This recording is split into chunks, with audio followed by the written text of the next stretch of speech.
O estudo da natureza se baseia na observação de fenômenos, em inglês, que procuravam explicar tais fenômenos. Surgem as primeiras noções sobre o conceito de funções. Já no século XVIII, matemáticos começam a utilizar o termo função para designar aqueles valores resultantes de operações entre variáveis e constantes. Na física, durante o movimento de um corpo em queda livre, a velocidade é função do instante de tempo considerado. Na química, o volume ocupado por uma dada massa gasosa é a função da temperatura em que se encontra. Na economia, o lucro obtido por uma empresa é a função do custo que ela tem na mercadoria. O conhecimento das funções que regem esses fenômenos permite que se façam previsões e correlações entre as variáveis envolvidas. Iniciaremos o estudo das funções analisando os seguintes tópicos. Observe: o conceito de par ordenado, a definição de produto cartesiano, o que vem a ser uma relação binária e a definição de aplicação ou função. Par: todo conjunto formado por dois elementos. Na teoria dos conjuntos, a ordem não importa, e o conjunto formado pelos pares 1, 3 é igual ao conjunto formado pelos pares 3, 1, pois possuem os mesmos elementos. No entanto, existem situações onde os elementos devem ser apresentados numa certa ordem. Observe o sistema. 2x mais y é igual a 5 e x menos y é igual a menos 2. A solução desse sistema é um par xy igual a 1, 3, isto é, x igual a 1 e y igual a 3, nesta ordem. O par ordenado 3, 1 não é a solução desse sistema. E o par 1, 3 é diferente, portanto, do par 3, 1. Geometricamente, marcando 1 no eixo x e 3 no eixo y, temos a representação geométrica da solução do sistema. Um ponto. Observe que o par 3, 1 tem uma outra representação, um outro ponto. Você aprendeu as operações de união, intersecção e diferença de conjuntos. Vamos definir agora uma nova operação, o produto cartesiano de A por B. Observe os conjuntos. Conjunto A formado pelos elementos 1, 2 e o B formado pelos elementos 11, 12 e 13. Que pares ordenados podemos formar tomando-se um ponto em A e outro em B? Tomando-se um elemento em A e outro elemento em B. São eles: o par 11, 12, 13, se partirmos do elemento 1. 11, 12, 13, se partirmos do elemento 2. Esse conjunto de pares ordenados é o que a gente chama de produto cartesiano de A por B. Portanto, o produto cartesiano nada mais é do que um conjunto formado por pares xy, pares ordenados, onde o x pertence a A e o y pertence a B. Retomando o exemplo, vamos construir dois subconjuntos a partir do produto cartesiano. Observe. O subconjunto R1, formado pelos pares 11 e 12, pares onde o y é igual ao x mais 10 unidades. E um outro subconjunto R2, formado pelos pares 11, 12 e 13, pares onde o x é igual a 1. Subconjuntos, a exemplo de R1 e R2, são chamados de relação binária de A por B. Relação binária: todo subconjunto de um produto cartesiano. Agora, estamos prontos para definir função. Se numa relação binária, cada elemento de A se associa a um único elemento de B, temos uma aplicação ou função. Observe na tela. A notação usada é a seguinte. F é uma função de A em B que associa a cada x pertencente a A um único y pertencente a B.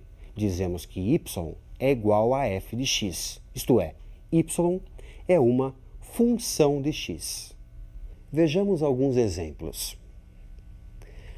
A relação binária apresentada não associa o elemento 2 do conjunto A, portanto, não é uma função. Na relação binária apresentada, o elemento 1 se associa a dois elementos de B, portanto, não é função. Já na relação binária apresentada, cada elemento do conjunto A se associa a um único elemento de B. Trata-se de uma função. Uma função que associa a cada x de A um y em B, que é igual a x mais 1. Conjunto A, o conjunto de partida das setas, é o domínio de definição da função. O conjunto B, conjunto de chegada das setas, é o contradomínio de f. Os elementos 2, 3, que se associaram a elementos de A, formam o conjunto imagem. É o caso do 3, que é a imagem de 2 pela f. Bem, vamos realizar alguns exercícios para ajudá-lo a fixar esses conceitos.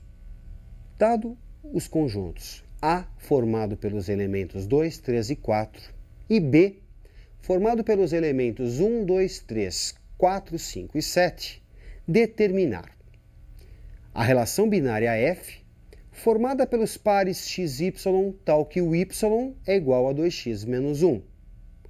O esquema de flechas para f, o domínio, o contradomínio e o conjunto imagem de f. Bem, representando os conjuntos através de seus diagramas de Euler e como a função tem uma lei que é dada por y igual a 2x menos 1, para x igual a 2, conjunto A, a função associa a um y igual a 2 vezes 2 menos 1, 4 menos 1, 3. Já para x igual a 3, a função associa um y que é igual a 2 vezes 3 menos 1, 6 menos 1, 5. Para x igual a 4, y é igual a 2 vezes 4 menos 1, 8 menos 1, 7. O conjunto A, conjunto de partida das setas, é o domínio da função. O conjunto B, conjunto de chegada das setas, é o contradomínio de f. Os elementos 3, 5 e 7, imagens do 2, do 3 e do 4, respectivamente, formam um conjunto, o conjunto imagem. Ok? E a função f fica, portanto, definida pelos pares 2, 3, 3, 5 e 4, 7. Bem, vejamos mais uma questão de aplicação. Qual o domínio da função f de A em R, com A contido em R, tal que f de x é igual a 1 sobre a raiz quadrada de x menos 3? Bem, a raiz quadrada de x menos 3 aparece no denominador de uma fração. Portanto, o radicando, x menos 3, deve ser maior do que zero. A raiz quadrada sozinha, raiz de x menos 3, é um número maior ou igual a zero. No entanto, por aparecer no denominador da fração, e você sabe, primeiro mandamento da matemática, não dividirás por zero, você vai ter, para x menos 3, apenas maior que zero. Assim, o x deve ser maior do que 3. E o domínio da função, o conjunto A, é formado por todo elemento real, todo x pertencente a R, tal que x maior que 3. Questão com muita frequência nos vestibulares, vejamos um último exercício. Qual dos gráficos a seguir não pode representar uma função?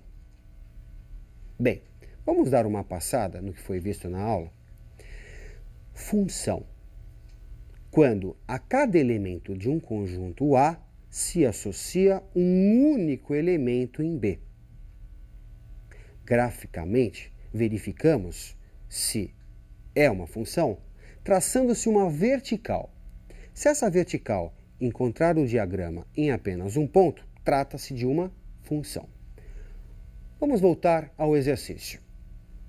O primeiro gráfico é representado por uma reta. Ao traçar uma vertical, o que você percebe? Que ela vai tocar o diagrama, a reta, sempre num ponto. Esse diagrama, essa reta, representa uma função. Nós vamos ver mais para frente que trata-se de uma função de primeiro grau. Bom, você deve estar vendo agora um novo diagrama que lembra bastante os diagramas de mudança de estado, sólido para líquido ou líquido para gasoso, que você vai ver na física. Também nesse caso, traçando-se uma vertical, o que se nota é que ela encontra o gráfico sempre em um ponto. Portanto, isso pode representar uma função. Vamos a um terceiro caso. Bem, esse gráfico lembra muito uma parábola, só que a concavidade voltada para x. Neste caso, ao traçarmos uma vertical, o que acontece?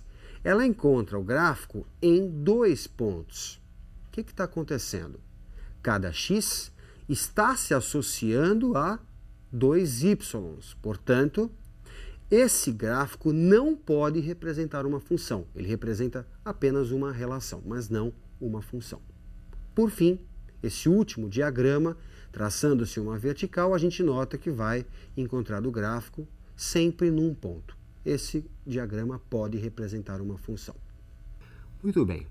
Pela importância desse assunto, que é utilizado tem aplicação em várias áreas do conhecimento, você sempre vai encontrar questões, é tópico obrigatório nos vestibulares. Muitas vezes, mais de um exercício, 2, 3 exercícios num mesmo vestibular, ok? Portanto, treine bastante essa matéria que ainda será assunto de algumas aulas.